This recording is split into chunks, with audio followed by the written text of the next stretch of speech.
დილამშვიდობის მეგობრებო, მოგესალმებით ყველას. ვიდრე დავიწყებთ დღის წესრიგით გათვალისწინებული საკითხების განხილვას, გადაწყვეტილებების მიღებას, მინდა რამდენიმე თემას შევეხო. პირველი, როგორც მოგეხსენებათ, დედაქალაქში ერთ-ერთ მნიშვნელოვან გამოწვევას წარმოადგენს ავარიული საცხოვრებელი კორპუსები. ჩვენ ბევრი გვისაუბრია აღნიშნულთან დაკავშირებით, რომ არის ერთ-ერთი სერიოზული გამოწვევა. შესაბამისად, მოსახლეობას დავპირდით, რომ წარუდგენდით პროგრამას, რომლის საშუალებითაც ეტაპობრივად მოხდება ამ ტიპის საცხოვრებელი კორპუსების ჩანაცვლება ახალი თანამედროვე საცხოვრებელი კორპუსებით და პროგრამამ უკვე დაიწყო მუშაობა რამდენიმე წელია და შემიძლია გითხრათ, რომ წარმატებით მიმდინარეობს. ყველაზე მთავარი იყო ის, რომ ჩვენ საზოგადოებისთვის წარუგედგინა პროგრამა, რომელიც მოგცემდა საშუალებას აღნიშნული პრობლემა, რომელიც სერიოზული გამოწვევა ეტაპობრივად იყოს მოგვარებული. და შესაბამისად გვაქვს რამდენიმე მიმართულება ამ პროგრამით. პირველი იცით, რომ თბილისის განვითარების ფონდი ათეულობით მილიონ ლარს ხარჯავს სარეაბილიტაციო სამუშაოებისთვის. გვაქვს ასეთი კონკრეტული არეალები, გუდიაშვილის მოედანი, მიმდებარე ქუჩების სრული რეაბილიტაცია განახლება მოხდა. შესაბამისად, რა თქმა უნდა, ვაგრძელებთ მუშაობას ამ მიმართულებით. გარდა ამისა, შევქმნით ავარიული საცხოვრებელი სახლების ჩანაცვლების პროგრამა, რომელიც ასევე თბილისის განვითარების ფონდი ახორციელებს მოსახლეობის 100%-იანი თანხმობის შემთხვევაში. პირველ ეტაპზე იქ მცხოვრები ადამიანები გავყავს ქირით, რა თქმა უნდა, ყველა ხარჯს თავის თავზე მუნიციპალიტეტი იღებს და უკვე 2 წლის განმავლობაში ვაბრუნებთ ამ ადამიანებს ახალ საცხოვრებელ კორპუსებში, სადაც გადაეცემათ გარემონტებული ყველანაირად მოწესრიგებული ბინები. გვაქვს ასევე პროგრამა, როცა პროცესში ერთვება ბიზნესი. ჩვენ ბიზნეს დეველოპერებს ვაძლევთ შესაძლებლობას, რომ სხვადასხვა პრეფერენციები გქონდეთ, ეს შეიძლება იყოს კაორის მატება, რომ მათი ჩართულობითაც მოვახერხოთ ავარიული კორპუსების ჩანაცვლება და წელს დავამატეთ კულტურული მემკვიდრეობის დამცავ ზონაში ავარიული საცხოვრებელ სახლების გამოსყიდვის პროგრამაც, რაც ითვალისწინებს მესაკუთრეებზე რეგისტრირებული თითქმის ყველა ფართის გამოსყიდვას ლევან სამხარაულის სახელობის სასამართლო ექსპერტიზის ეროვნული ბიუროს მიერ დადგენილი საბაზრო ფასით. სამხარაული შეაფასებს კონკრეტულ ფართებს, რა საბაზრო ღირებულებაც აქვს და თუ იქნება მოსახლეობის 100%-იანი თანხმობა, ჩვენ ამ ფართებს გამოვისყიდით. ამ პროგრამების ფარგლებში უკვე ათეულობით პროექტი იქნა განხორციელებული, წარმატებით მიმდინარეობს. თავიდან იყო გარკვეული პრობლემები, მოსახლეობა მაინც არ აქტიურობდა ისე, თუმცა ბოლო თვეების განმავლობაში საკმაოდ მაღალია აქტიურობა, რაც ძალიან კარგია და რა თქმა უნდა, თქვენი თანხმობის შემთხვევაში ჩვენ ეტაპობრივად მოვახდენთ საცხოვრებელი კორპუსების ჩანაცვლებას, რაც ძალიან კარგია და იაქტიურეთ გამოიყენეთ აღნიშნული პროგრამა. დღეს მინდა მოგაწოდოთ ინფორმაცია კიდევ ერთ პროექტთან დაკავშირებით. ჩვენ მოგმართა იოსებიძის ქუჩის ნომერ 71-ში მცხოვრებმა მოსახლეობამ დეველოპერთან ერთად და ავარიულ სახლის ჩანაცვლების მიზნით შესაბამისი ხელშემწყობი ღონისძიებების განხორციელება ითხოვა. ეს საცხოვრებელი სახლი დგას დღეის მდგომარეობით ავარიული არის, მეოთხე კატეგორიის ავარიულობა აქვს მინიჭებული. და რა თქმა უნდა, საჭიროა დემონტაჟი სრული, არ ექვემდებარება რეაბილიტაცია, საჭიროა სრული დემონტაჟი და ახალი საცხოვრებელი კორპუსის აშენება. 45 ოჯახი ცხოვრობს. რა თქმა უნდა, ჩვენ დღეს ვიღებთ გადაწყვეტილებას, რომ გავატაროთ შესაბამისი ხელშემწყობი ღონისძიებები და დეველოპერული კომპანია, რომელიც ადგილობრივმა მოსახლეობამ მოიყვანა და მათი ჩართულობით მოხდა ჩვენთან კომუნიკაცია, ჩვენ ყველანაირად დავეხმარებით.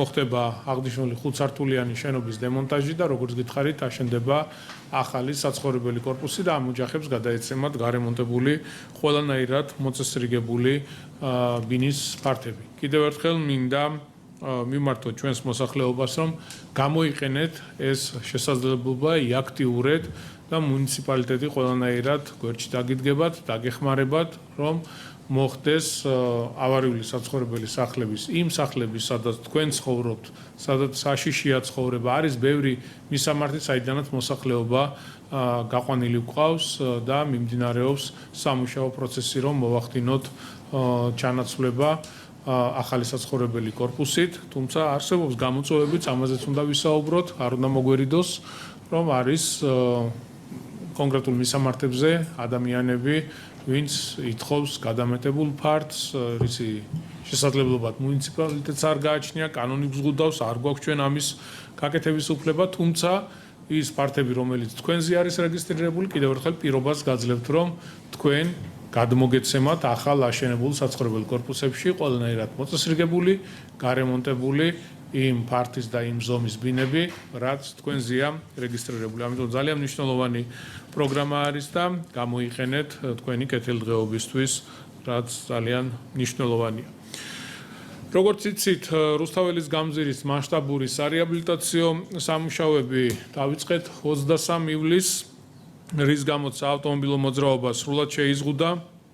მოძრაობის შეზღუდვისთანავე სამუშაოები ობიექტზე მიმდინარეობს ინტენსიურ რეჟიმში 24 საათის განმავლობაში.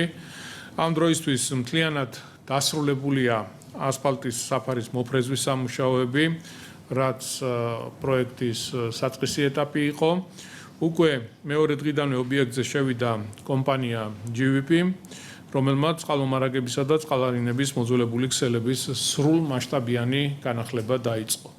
პირველი, რაც გაკეთდება, ეს არის მიწისქვეშა ინფრასტრუქტურის განახლებასაც ვერ ვიტყვით, ფაქტიურად ახალი პროექტი ხორციელდება, ახალი მილები ჩაიდება, ეს არის პროექტი, რომელმაც 10 წლებს უნდა გაუძლოს და ძალიან მნიშვნელოვანია პირველ რიგში ამ ყველაფრის მოწესრიგება. ჩვენ ბევრჯერ გვითქვამს, როდესაც ვიწყებთ სამუშაოებს, ზუსტად ეს არის ერთ-ერთი ყველაზე მნიშვნელოვანი კომპონენტი, რომელიც მომავალში მნიშვნელოვნად გააუმჯობესებს გამზირის საინჟინრო ინფრასტრუქტურას. პარალელურად კონტრაქტორი კომპანია აქტიურად ახორციელებს ტროტუარზე არსებული მოაჯირების, ბორდიურებისა და სხვა ინფრასტრუქტურული ელემენტების დემონტაჟს, რათა მომდევნო ეტაპზე თანამედროვე სტანდარტების შესაბამისი სივრცეები მოეწყოს, ასევე ინტენსიურად მიმდინარეობს მიწისქვეშა გადასასვლელების რეაბილიტაციისთვის მოსამზადებელი სამუშაოები. გარდა ამისა, ტროტუარებზე დაწყებულია მიწისქვეშა კაბელ-არხების მოწყობაც, სადაც შემდგომ საჰაერო სადენები, რომელიც დღეს ჰაერში არის, ყველაფერი მიწისქვემოთ იქნება ჩატანილი. აღსანიშნავია, რომ ყველა სამუშაო ერთდროულად რამდენიმე მიმართულებით ხორციელდება, რაც პროექტის შესრულების ტემპს მნიშვნელოვნად აჩქარებს. გარკვეული დისკომფორტი ცხადია აქვს ამ სამუშაოებს, თუმცა ალბათ ყველა ხედავთ თუ რა მასშტაბზეა საუბარი და სხვანაირად უბრალოდ შეუძლებელია. შეუძლებელია გადაკეტვის გარეშე ამ ტიპის სამუშაოების წარმოება, თუმცა კიდევ ერთხელ მეორე 24 საათიან რეჟიმში მიმდინარეობს მუშაობა. ღამის საათებში ძირითადად ხდება შეგროვებული მასალის გატანა, ახალი სამშენებლო მასალის შემოტანა, რომ დღის განმავლობაში ქალაქში ისედაც რთულია გადაადგილება, რომ მაქსიმალურად შეზღუდული იყოს დიდი მანქანების მოძრაობა. ამიტომ ძირითადად ეს ამოღებული ქვაღორღი იქნება თუ ნარჩენები, ამ ყველაფრის გატანა ხდება მხოლოდ ღამის საათებში. დღის საათებში ხდება კონკრეტულ არეალში, კონკრეტულ ადგილზე დასაწყობება და ღამის საათებში მიმდინარეობს გატანის სამუშაოები.